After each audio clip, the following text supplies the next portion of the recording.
À la une cette semaine, la deuxième édition du sommet Russie-Afrique abrite Saint-Pétersbourg en présence de chefs d'État, de chefs de gouvernement et de ministres d'une dizaine de pays africains, dont le Maroc représenté par le chef du gouvernement Aziz Akhannouch. Considéré comme un événement majeur pour les relations russo-africaines, ce sommet est une occasion pour Moscou d'approfondir ses liens avec les pays du continent et de montrer son engagement envers eux pour s'affirmer de plus en plus sur la scène internationale, et ce malgré le conflit en Ukraine et surtout la récente annulation de l'accord sur l'exportation de céréales ukrainiennes, une décision qui a d'ailleurs suscité des inquiétudes pour plusieurs États africains. Et au niveau national, la fête de Ashura a fait des morts. 2 enfants ont perdu la vie, d'abord dans la ville de Salé où une fille de 5 ans est décédée dans l'explosion d'une petite bonbonne de gaz lors des célébrations. Le deuxième incident est similaire et il a eu lieu près de Stade.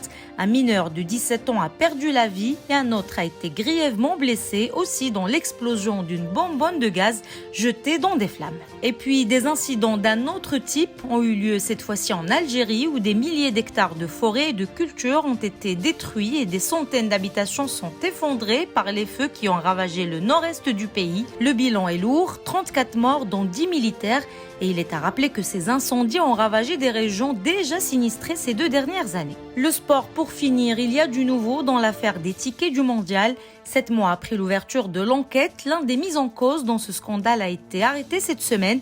C'est le président de l'Olympique de Safi, Mohamed Hidaoui, qui est désormais en détention. Le patron du club de Safi n'est d'ailleurs pas le seul impliqué dans cette affaire.